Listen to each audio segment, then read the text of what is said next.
자, 우리가 평소에 에스겔서에서 가장 익숙하게 읽는 본문이 37장이죠. 그죠?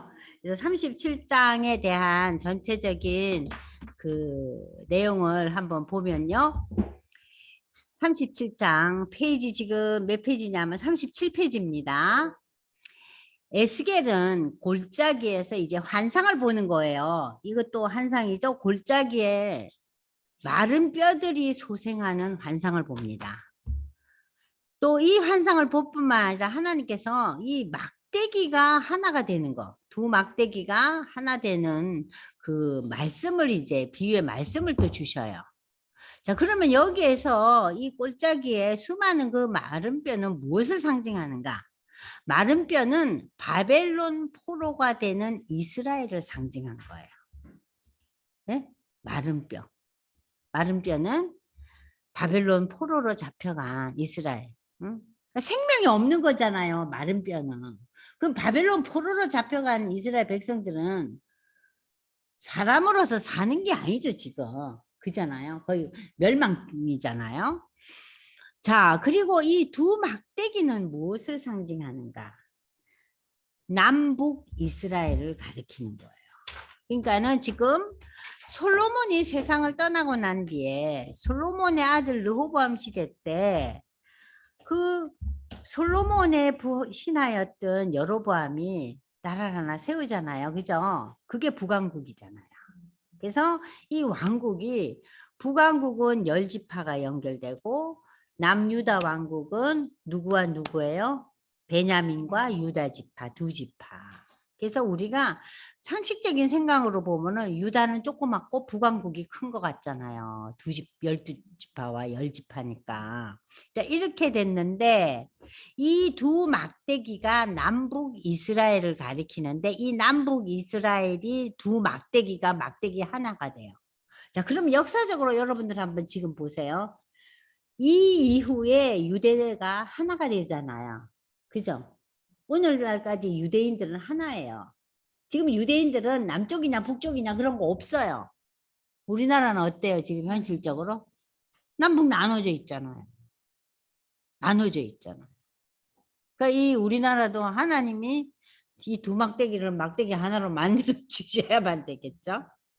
자, 그러면 여기 이 마른 뼈가 어떻게 소생을 하겠는가? 프린트 보세요. 이것은 당시의 이스라엘의 상황이 전혀 소생의 가능성이 없음을 나타낸다. 그러니까 에스겔의 이러한 말씀 선포에 대해서 바벨론 포로로 잡혀온 사람들은 어떤 생각을 하고 있어요? 제가 지금 헛것을 봤나? 우습게 여긴 거죠. 믿지 않았죠. 그러나 하나님의 섭리 가운데 저들은 바벨론에서 결국 돌아와요. 70년 만에. 그러고로 남북으로 분열된 이스라엘 민족은 하나로 회복되는 온전한 회복이 이루어진다는 것이 이 37장의 중요한 의미죠. 자, 37장에 나타난 마른 뼈 환상의 의미. 마른 뼈들은 우상 숭배와 영적 간음에 빠진 이스라엘 백성들의 영적 상태를 상징하고 있는데 소망이 없는 마른 뼈들 같은 패역한 이스라엘을 향해 하나님은 이 37장의 환상을 통해서 회복의 약속을 주십니다. 에스겔은 해골 골짜기 환상에서 이스라엘의 영적인 회복을 예언한 거죠. 하나님의 은혜로 저들에게 새 영과 새 마음을 주시사 바벨론 포로에서 돌아올 것을 이미 36장에서 얘기했잖아요. 그죠? 그리고 37장에서는 마른 뼈 환상을 보여주면서 이 분열된 두 나라가 다시 새롭게 하나 되어 재건되는 온전한 회복을 예언하고 있습니다. 그러니까 여러분들이 36장에 성령에 대한 얘기가 나오면서 저들이 새 영을 받고 저들의 마음이 완전히 부드러워져서 하나님 앞에 돌아오는 거예요. 그죠? 그러고 난 뒤에 하나님께서 에스겔을 통해서 무슨 환상을 보여줘요? 마른 뼈 환상을 보여주는 거예요. 자, 이 회복은 예수의 오심으로 더 나아가 역사의 종말 예수의 재림으로 완성된다. 자, 1절에서 골짜기에 뼈가 가득하더라. 골짜기에 뼈가 가득하더라 그랬어요. 골짜기에 뼈가. 자, 바벨론 침략에 한 유다 백성들의 황폐한 영적인 상태를 이야기하고 있죠. 유다 백성들은 당시 흩어져 있는 마른 뼈가 같은 그런 상태에서 바벨론의 포로로 잡혀와 소망 없이 비참한 삶을 살고 있었어요. 근데 이 비참한 삶 속에서 하나님께서는 이러한 영적인 지도자, 선지자를 일으키신 거예요. 바벨론 땅에서는 누가 일어났어요? 에스겔. 그리고 또 바벨론의 중심가에서는 다니엘. 바벨론의 궁정에서, 그죠? 다니엘은 최고 지도자였잖아요. 그리고 예루살렘에서는 예레미야. 참 하나님의 놀라운 역사죠. 이런 선지자를 주셨어요. 말씀을 주셨어요. 자, 37장 읽겠습니다. 자, 우리 형제님이 한번 읽어볼까요?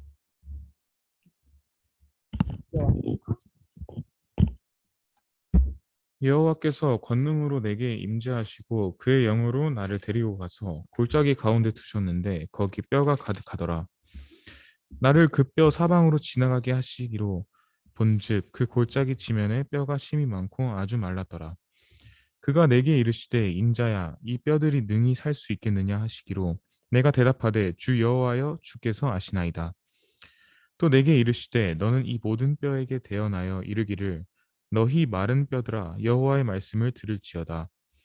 주 여호와께서 이 뼈들에게 이같이 말씀하시기를 내가 생기를 너희에게 들어가게 하리니 너희가 살아나리라. 너희 위에 힘줄을 두고 살을 입히고 가죽으로 덮고 너희 속에 생기를 넣으리니 너희가 살아나리라.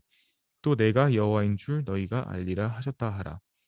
이에 내가 명령을 따라 대언하니 대언할 때에 소리가 나고 움직이며 이 뼈 저 뼈가 들어맞아 뼈들이 서로 연결되더라.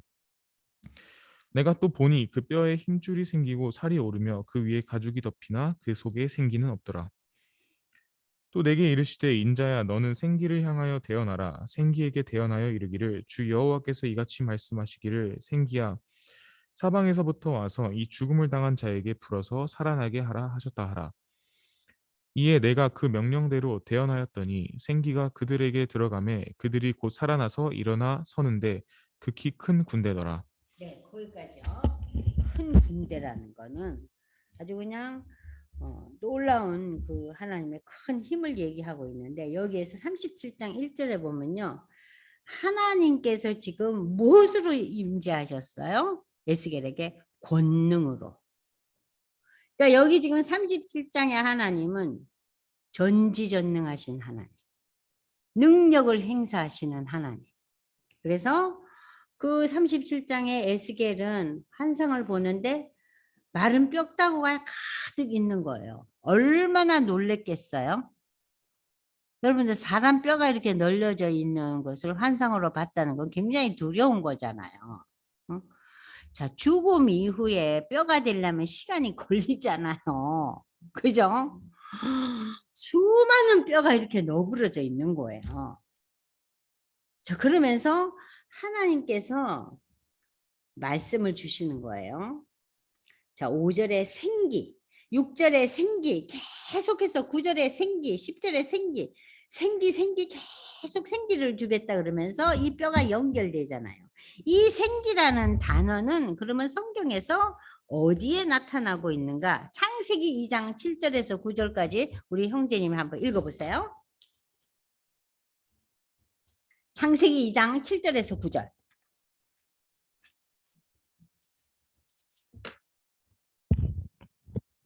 보세요. 여호와 하나님이 땅의 흙으로 사람을 지으시고 생기를 그 코에 불어넣으시니 사람이 생명이 되니라. 여호와 하나님이 동방의 에덴에 동산을 창설하시고 그 지으신 사람을 거기 두시니라. 네. 자, 여기 보시면은 하나님께서 인간을 지으시고 무엇을 직접 넣어 주셨어요? 생기를. 자, 식물이나 동물을 지으시고는 이러한 과정이 없었어요. 근데 사람에게만 하나님의 영 생명, 생기를 불어넣어 주셨어요. 그래서 사람이 특별한 하나님의 생김만 하나님의 형상이 아니라 하나님의 영도 집어넣어줬단 말이에요. 그런데 우리가 죄로 인해서 이 하나님의 형상을 받고 하나님의 영을 받은 우리가 하나님의 나라에서 세상 나라로 온 거예요. 네? 세상 나라로 떨어져 버린 거예요. 근데 다시 지금 뭐를 여기다 넣고 있어요? 생기를. 자, 그러면은 우리가 36장에서는 하나님의 영인 세영, 성령에 대한 얘기를 하고 있고 여기에서 37장에서는 생기라는 단어를 쓰고 있어요. 응? 이 생기. 자, 여러분들 37페이지 맨 밑에 보세요. 생기가 그들에게 들어가매란 하나님이 영이 임하자 큰 군대, 큰 힘이 이스라엘을 새롭게 회복될 것이다. 하나님께서 그래서 스룹바벨을 통해서 성전 건축을 일으키시고 에스라를 통해서 신앙 개혁을 일으키시고 느헤미야를 통해서 성벽을 수축하는 놀라운 역사를 앞으로 이루어 나갈 것이다. 저들이 하나님이 직접 주신 성령, 생기 이것을 다 담아서 그러니까 이 놀라운 역사죠. 이 생기라는 단어에 여러분들이 주목하시기 바랍니다. 그래서 여기에 이제 스룹바벨의 성전 건축은 여러분도 아시다시피 BC 537년 저들이 돌아와서 이제 성전을 지어가지고 516년에 이제 성전을 거의 20년에 걸쳐서 완공을 해요. 옆에서 막 못 짓게 하고 난리를 치잖아요. 그래서 중단되면서 20년이 걸려서 다시 성전을 건축합니다. 그리고 이제 이 에스라라는 학사를 통해서 그죠? 에스라는 율법 학사잖아요. 학자죠. 통해서 신앙의 개혁을 이제 일으키는데 에스라가 바벨론 포로를 끌고 온 횟수가 BC 458년이에요. 그리고 이제 BC 444년에 느헤미야를 통해서 성벽을 수축하면서 이제 저들은 아주 하나님의 그 다스림 속에서 이 유대 그 신앙 공동체가 다시 일어나는 거예요. 그런데 그 일어난 그 가운데서도 우리가 역사적으로 보면은 유대 땅이 지금 왕이 없는 국권이 상실된 상황이잖아요. 그죠? 그래서 그 땅을 지배하는 그 왕들이 와가지고 뭘 해요? 돼지, 응? 피를 뿌리고 그야말로 우상을 섬기게 하면서 이 스룹바벨 성전이 더럽혀져요. 그래서 이 스룹바벨 성전이 더럽혀지는 것을 다시 완화하기 위해서 그거를 이제 새롭게 짓겠다 그러면서 그 유대인들의 환심을 사기 위해서 그 헤롯 대왕이 새로 이제 그러니까는 재건축을 하는 거예요. 그래서 리모델링을 한 것이 헤롯 성전인데 그 헤롯 성전이 AD 70년 응? 로마의 장군에 의해서 또 회파당해요. 그래서 성전은 사라져요. 성전이 사라진다는 거. 네. 그러면서 그건 뭘 상징하느냐? 성전이 사라지고 예수님이 오시잖아요. 그죠? 예수님이 내가 성전이라는 거. 예수님이 떠나시고 난 뒤에 성령이 우리에게 임할 때 우리가 성전이라는 거. 네? 우리가 성전이라는 거. 그리고 이제 계시록에 가서 그 하나님의 성전, 그 하나님의 나라, 그것이 성전이라고 했어요. 거기에 온 믿음의 사람들이 다 있다는 거죠.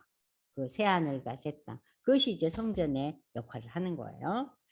자, 그러면서 이제 우리가 이 본문을 다시 읽어 가겠습니다. 생기라는 단어 여러분들이 기억하시고 36장에서는 새영을 기억하시고 자, 11절 제가 할게요. 또 내게 이르시되 인자야 이 뼈들은 이스라엘 족속이다.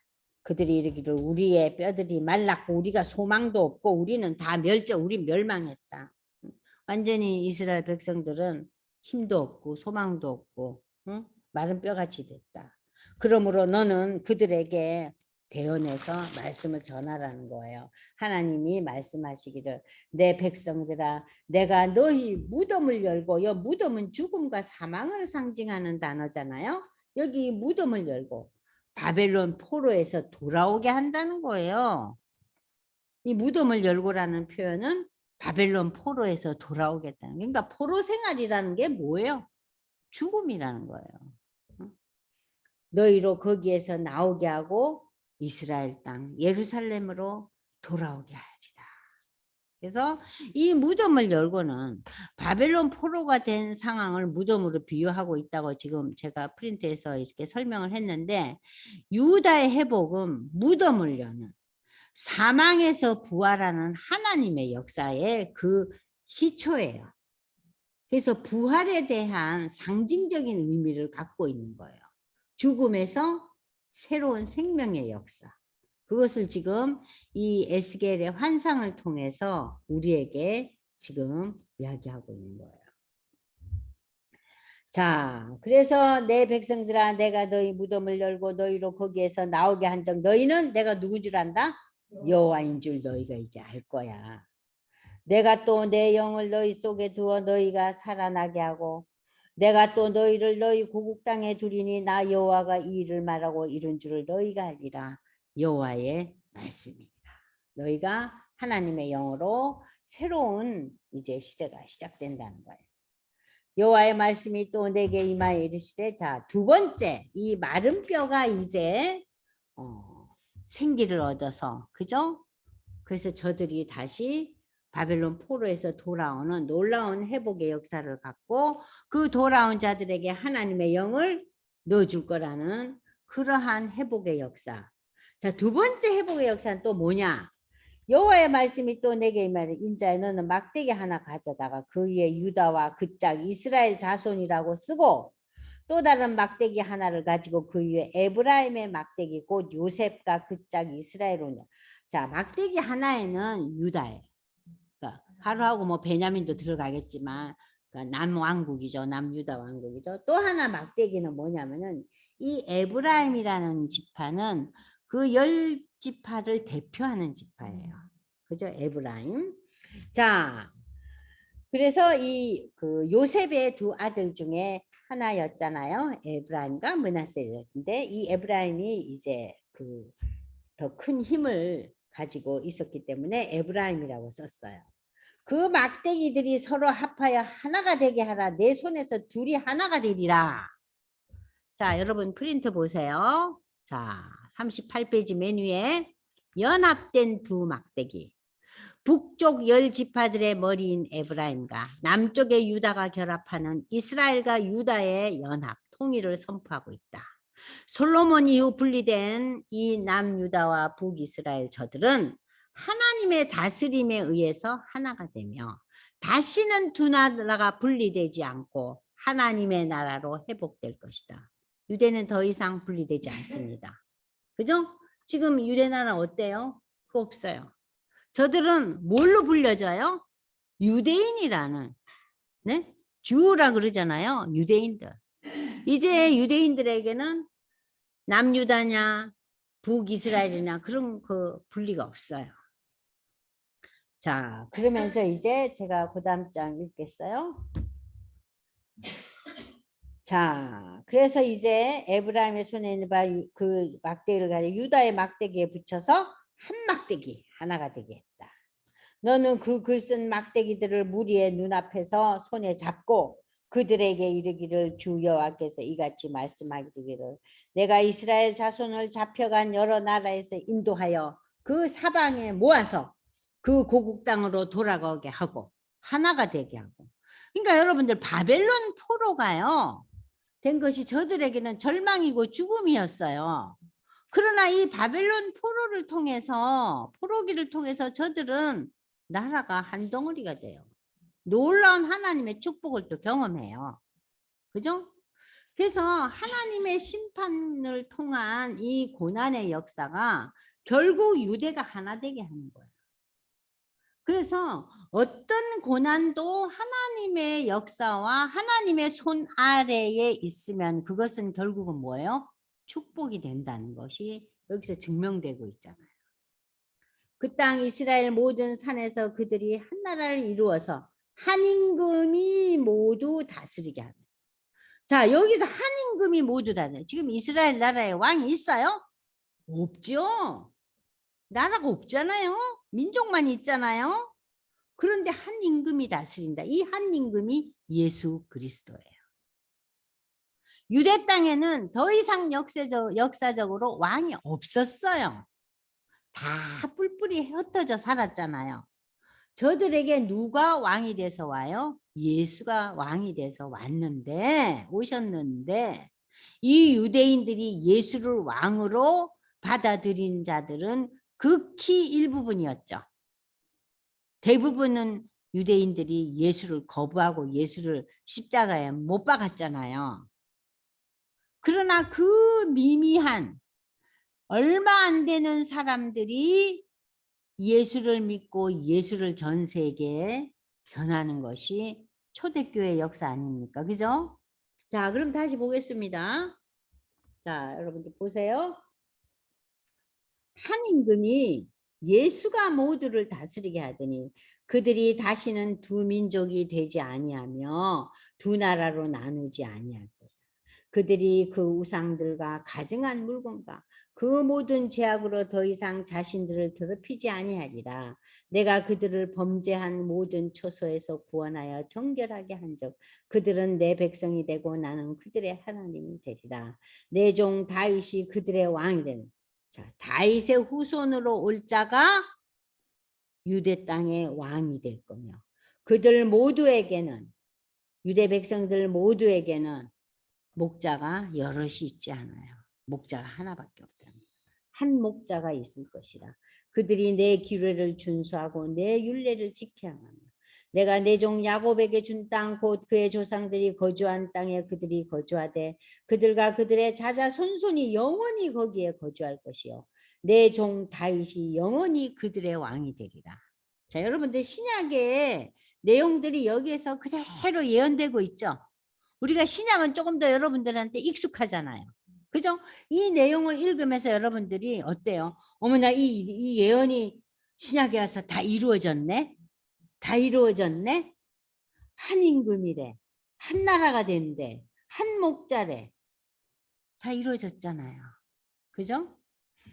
자, 그러면서 내 종 다윗의 후손으로 올 그 왕이 영원한 왕이 되리라. 영원한 왕. 인간 왕은 일시적이죠. 왕이 죽으면 또 새로운 왕이잖아요. 인간 왕은 지가 살았을 때만 왕이 돼요. 암살당하거나 그죠? 아니면은 생명이 아주 오래오래 잘 살고 잘 다스려도 죽고 나면 왕은 끝이에요. 근데 영원한 왕 예수를 여기 얘기하고 있죠. 내가 그들과 화평의 언약을 세워서 영원한 언약이 되게 하고 또 그들을 경고하고 번성하게 하며 내 성소를 그 가운데 세워서 영원히 이르게 하리니 내 처소가 그들 가운데 있을 것이며 나는 그들의 하나님이 되고 그들은 내 백성이 되리라. 여러분들 여기에 화평의 언약, 영원한 언약, 성소 여기에 동그라미를 다 치세요. 이게 굉장한 의미들이 있어요. 영원한 언약, 화평의 언약, 성소. 내 처소가 그들 가운데 있을 것이며 나는 그들의 하나님이 되고 그들은 내 백성이 되리라. 내 성소가 영원토록 그들 가운데 있으리니 내가 이스라엘을 거룩하게 하는 여호와인 줄을 열국이 알리라. 자, 이스라엘을 거룩하게 한다. 자, 하나님이 내 이름이 거룩한 내 이름이 거룩함을 더럽힘을 받았다고 아까 우리 읽었잖아요. 그죠? 그죠? 더럽힘을 받는데 이제 하나님께서 이스라엘을 거룩하게 하는 역사가 일어난다는 얘기예요. 자, 그러면 여기서 우리가 지금 중요한 얘기 성소라는 것에 여러분들이 프린트를 보세요. 성소란 오늘날로 말하면 성전이에요. 그죠? 똑같은 얘기예요. 또 구약에서는 이 성소를 성막이라고도 표현했죠. 그죠? 왜냐하면은 옛날에 성전을 짓기 전에는 성막 시대였잖아요. 그죠? 성막 시대에서 성전 시대. 여기 지금 성소라는데 이 모든 성소, 성전, 성막은 다 무엇을 나타내는 장소예요? 하나님의 임재예요. 하나님은 성소에서 이스라엘 백성과 함께 저들과 교제하셔요. 이는 신약에서 예수께서 성육신 하셔서 하나님이 영의 존재잖아요. 그죠? 하나님은 영이시니 너희가 신령과 진정으로 예배하는 하나님의 영적인 존재인데 그 영적인 하나님이 육신을 입고 이 땅에 오신 것이 요한복음 1장 14절에 나오죠. 말씀이 육신이 되매 저들과 함께 거한다. 이 유명한 요한복음 14장 말씀. 이는 신약에 와서 예수께서 성육신 하심으로 하나님께서 세상에 오심으로 성취되어 모든 믿음의 백성들의 성소가 됐다. 예수가 성전, 성소라는 거예요. 그러나 종말의 이 성소는 무엇을 의미하는가? 새하늘과 새 땅, 거룩한 성, 새 예루살렘으로 완성된다. 자, 그래서 아까도 제가 얘기했지만 이 성소의 개념, 성전의 개념, 화평의 언약의 개념을 우리가 다시 한번 이제 지금 공부하고 있는데, 자, 먼저 성전의 의미, 자, 요한복음 1장 14절 여러분들 다시 한번 새기면서 이 본문을 천천히 읽어보세요. 요건 다 여러분들이 외우셔야 되는데 사실. 시작. 찾았어요? 네. 함께 읽으셔요. 시작. 요한복음 1장 14절.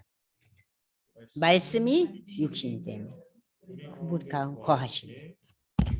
그의 영광을 보니 아버지의 독생자의 영광이요 은혜와 진리가 충만하더라. 네. 그다음에 우리가 읽어볼 말씀은 고린도전서 3장 16절에서 17절을 읽겠습니다. 고린도전서 3장 16절 17절 큰 소리로 읽어보세요. 형제가. 잠시만요. 시작. 고린도전서 3장 16절에서 17절. 여러분 잘 아시는 말씀이에요. 네, 네. 시작. 너희가 하나님의 성전인 것과 하나님의 성령이 너희 안에 너희 거하시는 것을 알지 못하느뇨. 네, 그러니까 지금 누가 성전이에요? 왜? 성령이 거하기 때문에. 성령이 거하지 않으면 우리는 성전이 될 수 없어요. 자, 그 다음에 계시록 21장 1절로 7절까지 읽어보세요. 종말에 이 성전의 의미가 어떻게 달라지느냐. 계시록 21장 프린트에 다 있어요. 네. 21장 1절로 7절. 네, 읽겠습니다. 또 내가 새 하늘과 새 땅을 보니 처음 하늘과 처음 땅이 없어졌고 바다도 다시 있지 않더라. 이건 뭐예요? 지금 있는 모든 것은 어떻게 돼요? 다 없어져요. 우리가 귀하게 여기고 좋게 여기고 아유 쓰레기 같다는 거, 이 모든 게 다 사라져요. 읽으세요. 또 내가 봄에 거룩한 성 새 예루살렘이 하나님께로부터 하늘에서 내려오니 그 예비한 것이 신부가 남편을 위하여 단장한 것 같더라. 내가 들으니 보좌에서 큰 음성이 나서 가로되 보라 하나님의 장막이 사람들과 함께 있음에 하나님이 저희와 함께 거하시리니 저희는 하나님의 백성이 되고 하나님은 친히 저희와 함께 계셔서 모든 눈물을 그 눈에서 씻기심에 다시 사망이 없고 애통하는 것이나 곡하는 것이나 아픈 것이 다시 있지 아니하리니 처음 것들이 다 지나갔음이러라.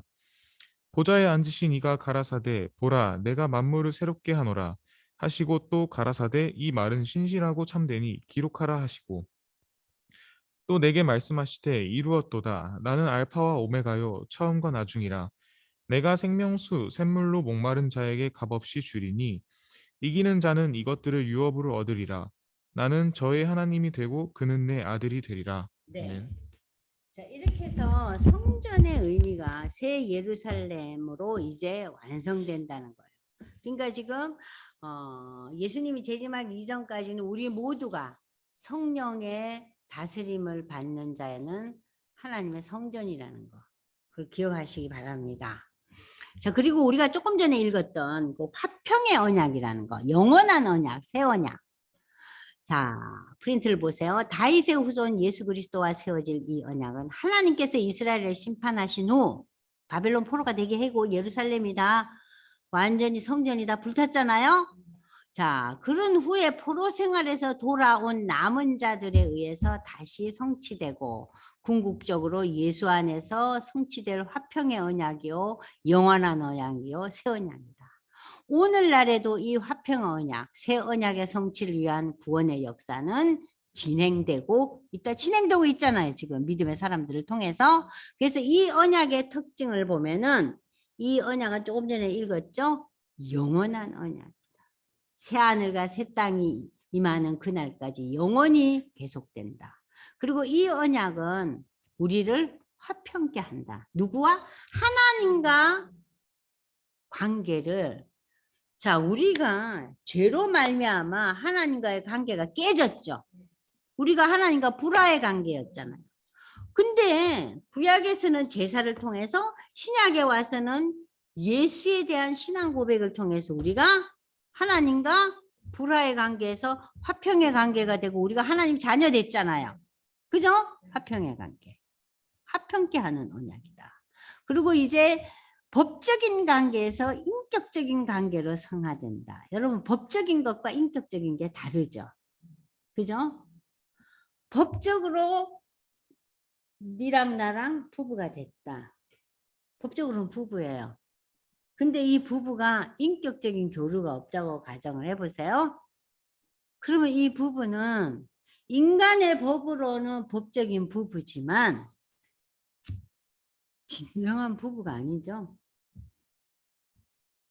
서로의 인격적인 교류가 없기 때문에 니는 니 나는 나 이거예요. 인격적이라는 것은 서로 주고받는 사랑의 관계를 말하는 거예요. 그래서 우리가 이제는 하나님과 어떤 관계가 됐어요? 인격적인 관계가 돼요. 하나님의 사랑을 받는 관계. 그리고 내가 하나님을 바라보는 것. 자, 구약에서 예표된 이 언약은 신약에서 온전히 이루어져요. 이게 중요한 본문이에요. 여러분 히브리서 10장 1절에서 17절을 좀 길지만 제가 꼭 읽겠습니다. 문자적이었던 것이 영적인 구체적인 의미를 가져오고 우리에게 자유함을 주고 모든 믿음의 성도들을 위한 이 언약이다. 그것이 히브리서의 구약과 신약을 연결하는 제사와 예수의 십자가의 죽음의 그 희생의 제사를 연결하는 내용이 히브리서예요. 제가 한번 언젠가 설명드렸잖아요. 그죠? 그럼 이 히브리서에서 이 영원한 언약, 이 화평의 언약에 대해서 어떻게 히브리서가 설명하고 있는지 여기까지 읽고 이제 우리가 지금 37장을 마무리 지으려고 그래요. 히브리서 10장 1절로 10절 우리 형제가 한번 읽어볼까요? 율법은 장차 올 좋은 일의 그림자일 뿐이요 참 형상이 아니므로 해마다 늘 드리는 같은 제사로는 나아오는 자들을 언제나 온전하게 할 수 없느니라. 그렇지 아니하면 섬기는 자들이 단번에 정결하게 되어 다시 죄를 깨닫는 일이 없으리니 어찌 제사 드리는 일을 그치지 아니하였으리요. 그러나 이 제사들에는 해마다 죄를 기억하게 하는 것이 있나니 이는 황소와 염소의 피가 능히 죄를 없이 하지 못함이라. 그러므로 주께서 세상에 임하실 때에 이르시되 하나님이 제사와 예물을 원하지 아니하시고 오직 나를 위하여 한 몸을 예비하셨도다. 번제와 속죄제는 기뻐하지 아니하시나니 이에 내가 말하기를 하나님이여 보시옵소서 두루마리 책에 나를 가리켜 기록된 것과 같이 하나님의 뜻을 행하러 왔나이다 하셨느니라. 위에 말씀하시기를 주께서는 제사와 예물과 번제와 속죄제는 원하지도 아니하고 기뻐하지도 아니하신다 하셨고 그 후에 말씀하시기를 보시옵소서 내가 하나님의 뜻을 행하러 왔나이다 하셨으니 그 첫째 것을 패하심은 둘째 것을 세우려 하심이라. 첫째 거 패한 게 뭐예요? 율법에 의한 제사죠. 그 둘째 번에 새로 세운 게 뭐예요? 예수의 피잖아요. 그죠? 네. 이 뜻을 따라 예수 그리스도의 몸을 단번에 들이심으로 말미암아 우리가 거룩함을 얻어노라. 아멘. 네. 자, 그래서 이 히브리서도 여러분들이 구약의 제사는 뭐고 신약의 예수의 피는 뭔가 거기에 대한 설명이 히브리서예요. 지금 조금 이해되셨죠? 히브리서 보니까 구약의 제사를 신약의 예수 그리스도의 그 희생의 제물 되심을 설명하고 있어요. 자, 그래서 오늘 이제 우리가 37장에서 여러분들이 그 유명한 그 마른 뼈 환상을 통해서 저들이 회복될 것이라는 거. 마른 뼈가 생기를 얻잖아요. 마른 뼈가 연결되고 생기를 얻잖아요. 그리고 막대기 두 개가 하나가 돼서 이 유다가 하나가 된다는 거. 응? 하나가 된다는 거. 그것을 이제 이 바벨론 포로의 지금 소망을 잃고 포로 생활을 하고 있는 그 사람들에게 이 에스겔이 전하는 메시지예요. 전하는 메시지인데 그 많은 사람들이 그래도 이 말씀에 귀를 그렇게 깊이 기울이지는 않았어요. 오늘날도 마찬가지잖아요. 지구상에 이 많은 인류들 중에 아직까지도 뭘 믿어요? 자신이 생각하고 자신의 지혜, 인간의 지혜, 인간의 수고, 인간의 성취를 믿는 거예요. 자, 그래서 이제 이 37장을 보면서 우리는 환상은 결국 이 37장에 나타난 환상은 결국 우리 문제 3번에 가서 무엇을 의미하는 건가? 마른 뼈 환상은 이스라엘의 회복, 이스라엘 포로에서 회복되는 것.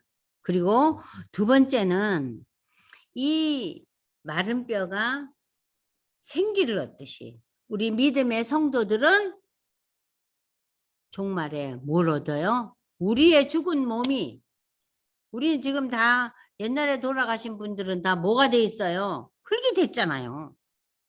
흙이 되고 없잖아요. 그들이 다 이 마른 뼈가 생기를 얻듯이 부활할 것이다. 그걸 드러내는 중요한 의미를 갖고 있어요. 아시겠죠? 네. 자, 그리고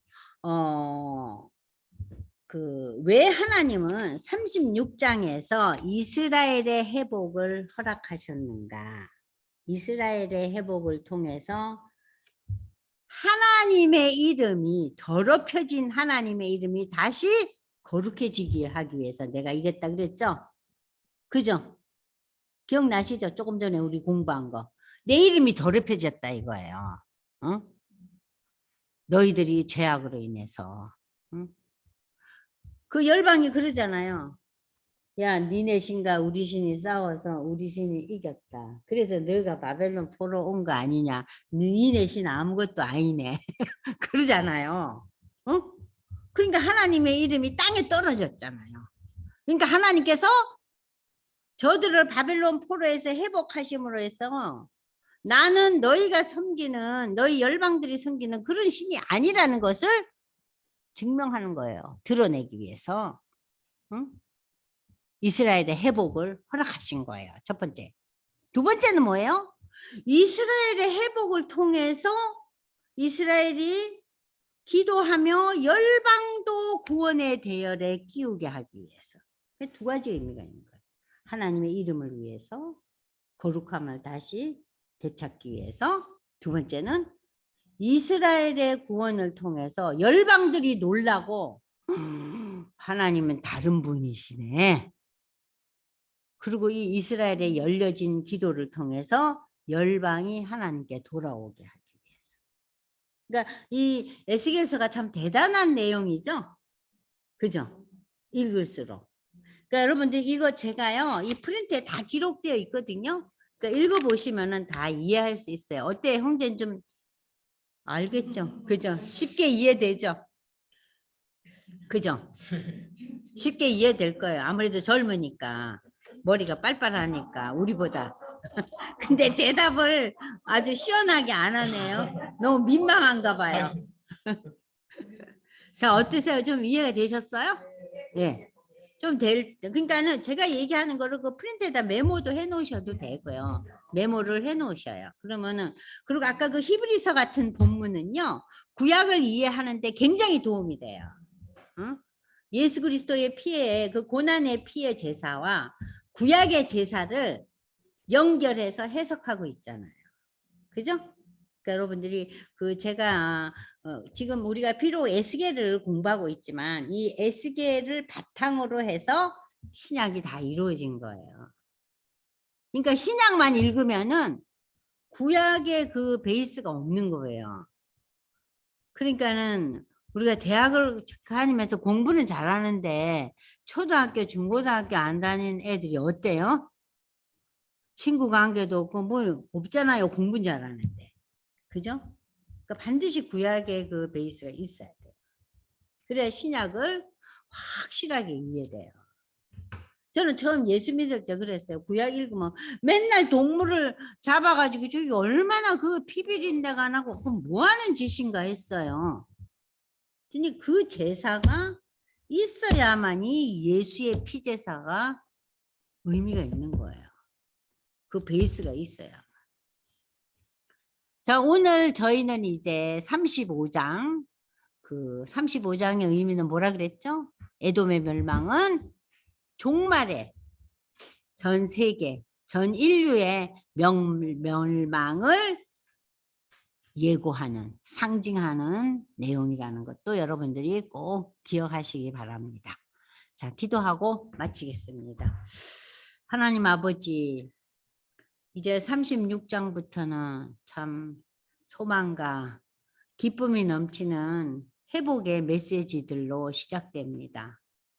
우리가 이러한 내용들을 읽어가면서 참 하나님의 놀라운 역사의 시작과 다스림과 진행함과 또 종말에 이루실 그 완성된 구원의 역사를 한 걸음씩 한 걸음씩 알아가고 배워가게 하심을 감사드립니다. 비록 이 기록은 수천 년 전에 기록되었지만 이 기록을 통해서 예수 신앙 고백하는 저희가 더욱더 믿음으로 잘 준비되어서 하나님의 나라를 준비하는 저희가 되게 하나님 함께하여 주시옵소서. 오늘도 우리에게 참 어렵고 힘든 이 에스겔 본문을 통해서 하나님의 나라를 배워가게 하심을 감사드리며 예수님의 이름으로 기도드려옵나이다. 아멘.